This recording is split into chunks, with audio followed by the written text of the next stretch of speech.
you are wondering why I'm dancing, it's because I finally have the opportunity to come here again. And you guys, I realized I can keep my phone camera here and have like this frame. It's actually nice. I like it. Welcome back to my YouTube channel. It's been a very long while I did a video, very sincerely speaking, and that was because I was beginning to wonder whether or not I really wanted to do this. But yes, we're back on track. If you are new here, welcome. If you've watched previous videos, you've not liked them, you've not commented, you've not said or done anything in that regard, go back, Yakubu. Please, we are children of God. We don't manage. We have bountiful and abundance. So just go and support and just engage. I feel like there's a lot to learn. Why? Is because I'm still on this journey and I'm just adding things, I'm learning, so you just like come along with me. But that aside, how have you guys been? Really, I feel like I've just been in a stage where I've just been in my I've just been thinking about myself, like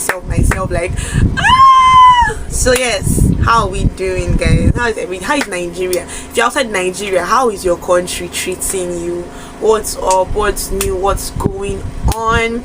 I feel like I'm just really grateful for where I am currently, even though there's been like a lot happening, but I'm still grateful because God is ever faithful. Scripture says that He is faithful even in our unfaithfulness. So we're the ones that are unfaithful, but God is just like, I got you.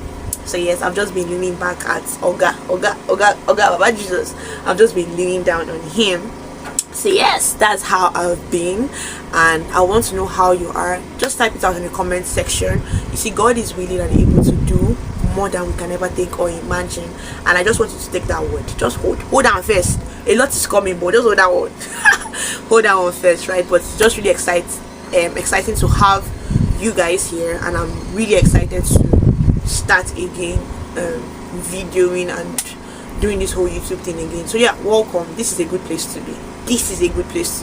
Right? Okay, so today we're going to be talking about something very common. It's a very common thing we're going to be talking about today, but it is important. So some things can be common but they're important, e.g. drink water every day, but some people don't drink water every day and they're always posting it. A Aproko doctor will post it like drink water, but some people really do not drink water every day. Some people find themselves in the hospital literally because they do not drink water every day. I'm not a medical doctor, but we are seeing this video. Drink water, drink enough water. But yes, that's a very common fact, but it is not, some people don't take it as important. So that's example of what we're going to be talking about today. So what we're going to be talking about today is by my God. By my God, you know what that is?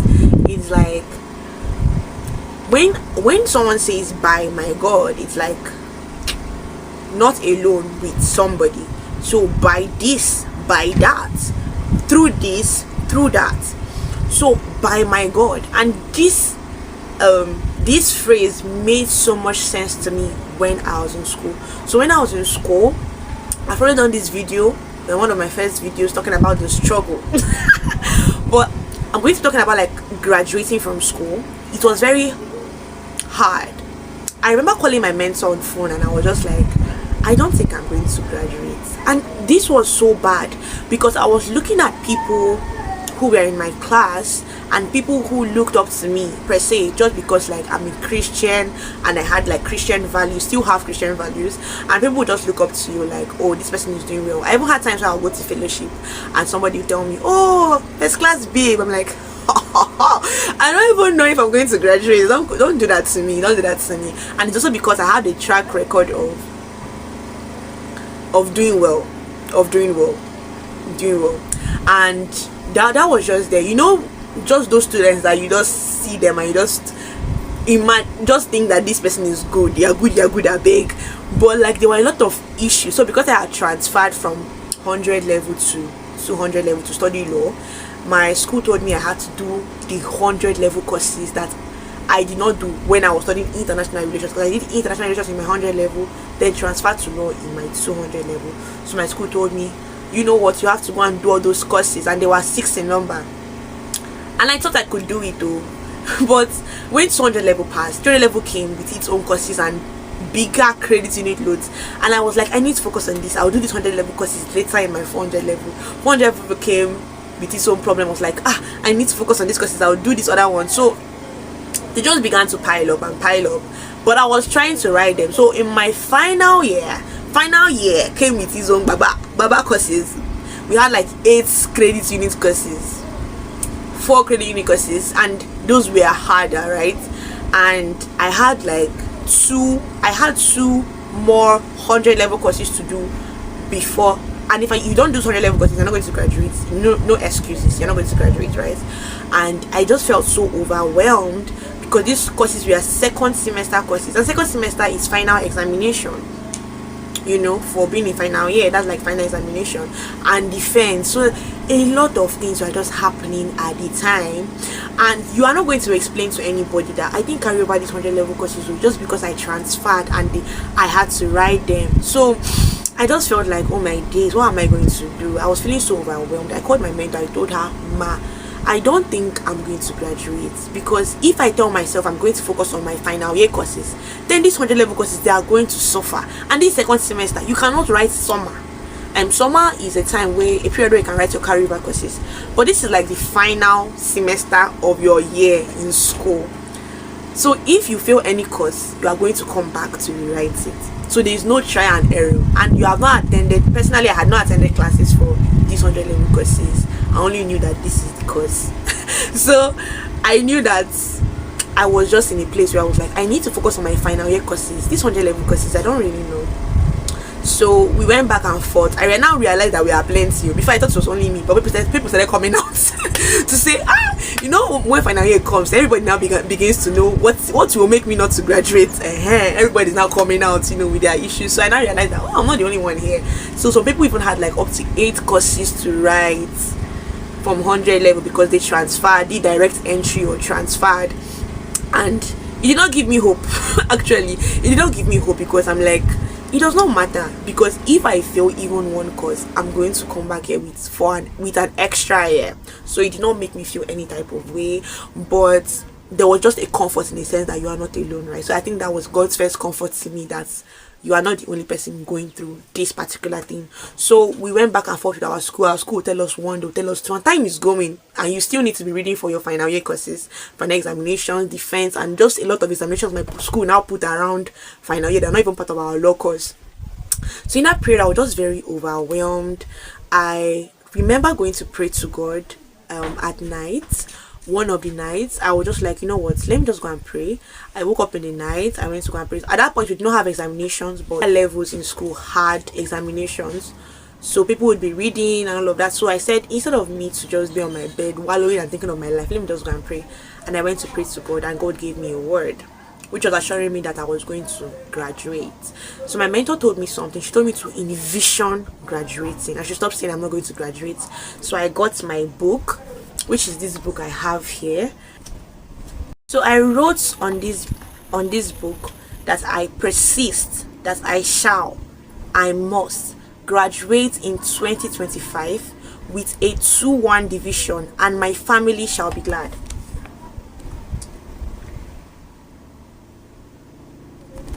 So I wrote it down, and she told me to write it every day. I did not write it every day, but I wrote it as much as to begin to envision it.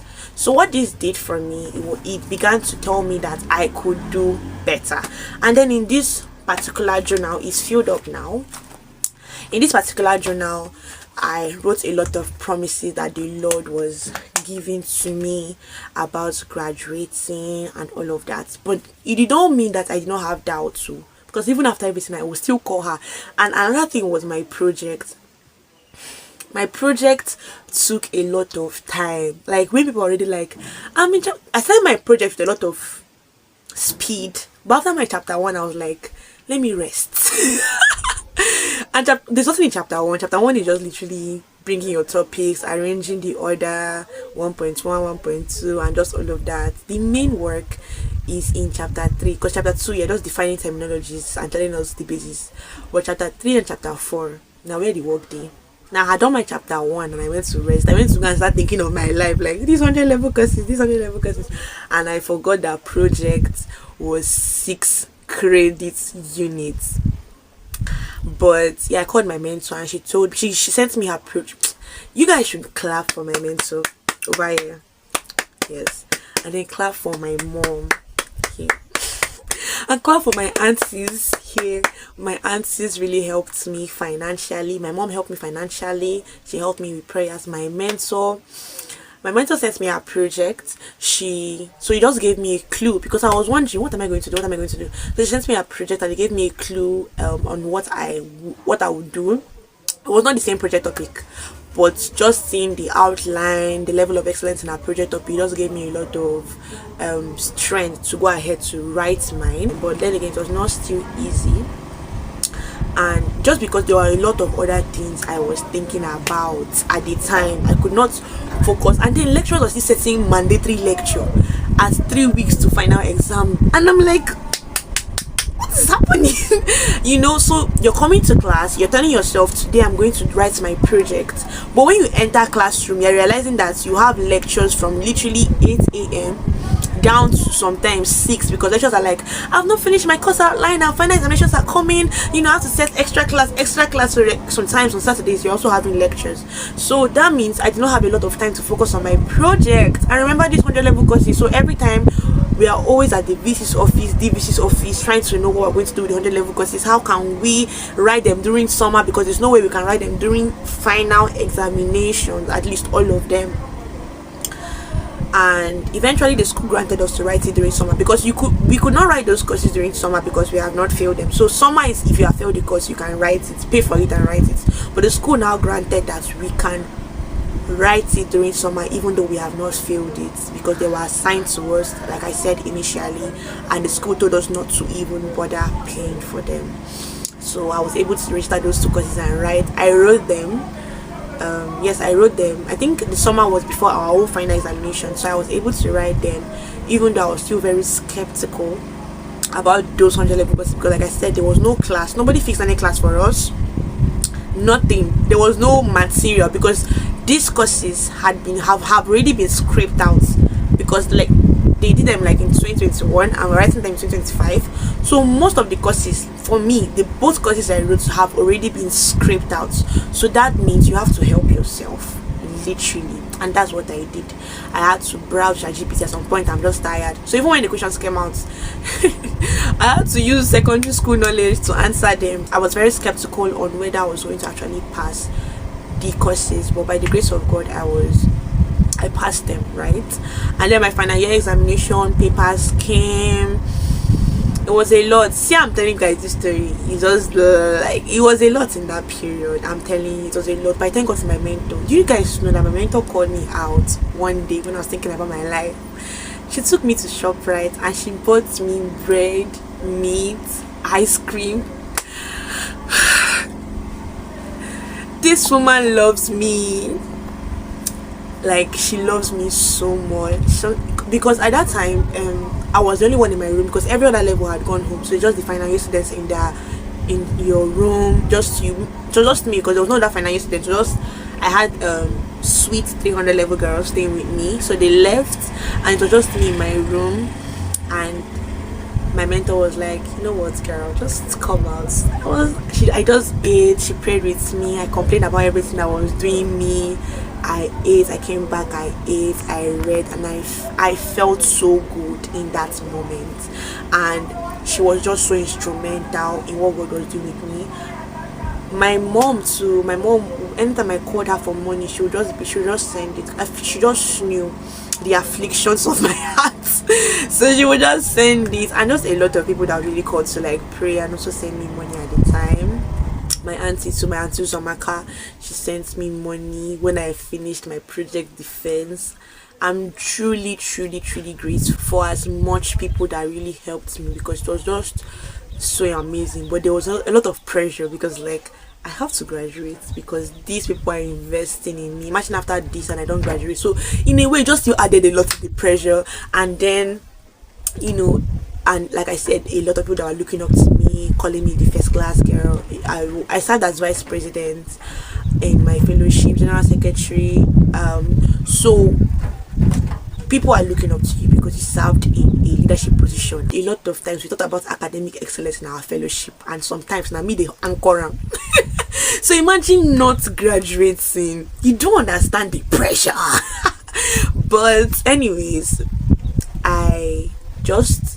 there was a type of rest that came in that period, even through the pressure. So this is something I just decided. I just told God, you know what, I'm going to trust on you while doing everything I can do. So you know what, I'm going to write every examination I'm supposed to write. I'm going to stick to my consecrations, because it was very hard to stick to my consecrations at the time because of a lot of things that happened in my school. Like when the final examinations came around, the answers to the examination papers had come out. Like every single thing had come out, and I knew, because I had someone close to me who was in on it. But I had the option to just do that, at least let that stress go, let me know that these final examinations I've passed them, but I decided not to. And that was me sticking to my consecration so that the Lord will bless me. And he did. I did not do all of that. We had so many I don't want my VC see this video.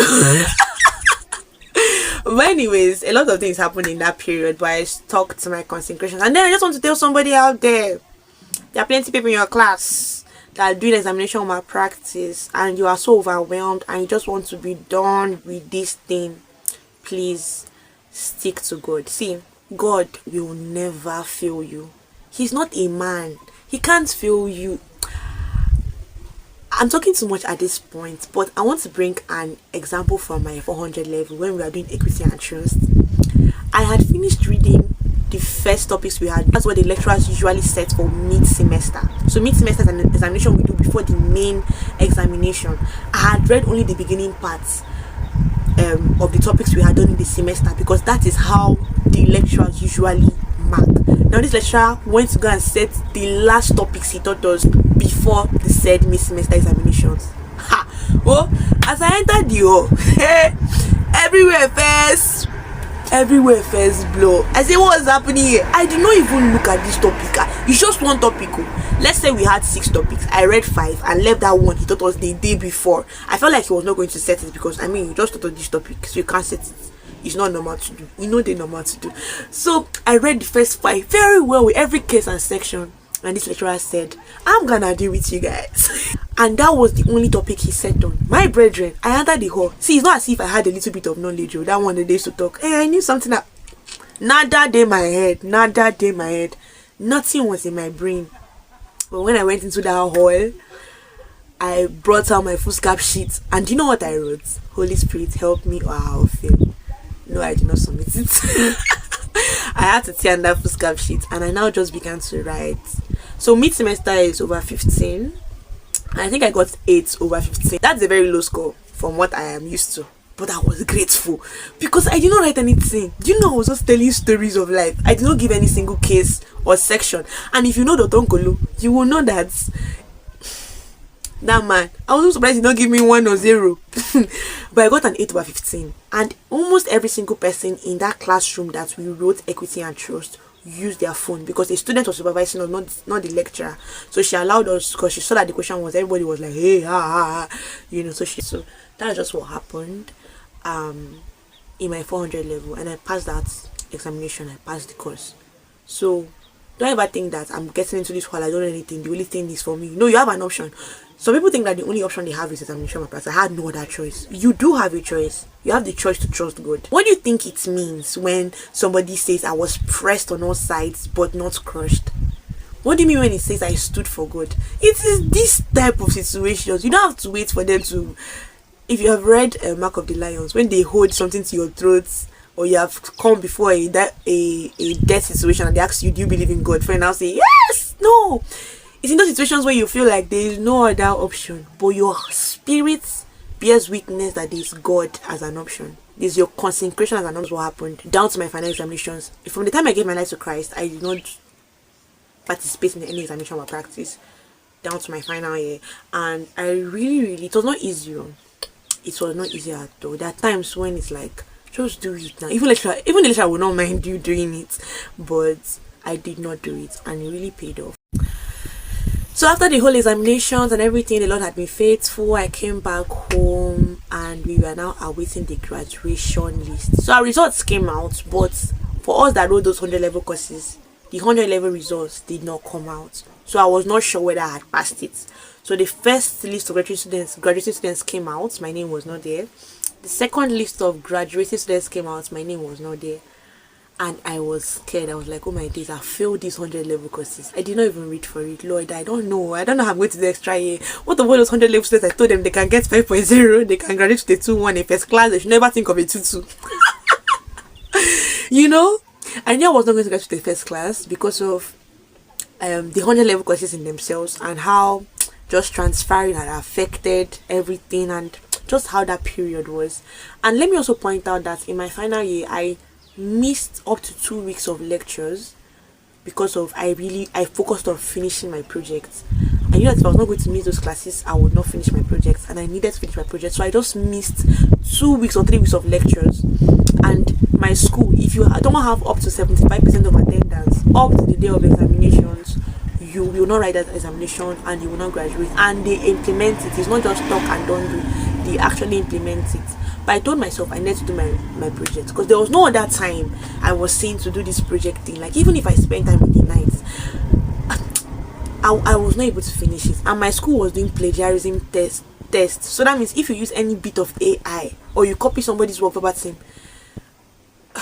it was a lot. So you just have to use your brain, crack your brain. Some people obviously pay someone to do their projects for them, but me, I wrote on my own with my cell phone because there was a lot of experts in that period. So I knew it was not even something I could bring up to my mom at the time.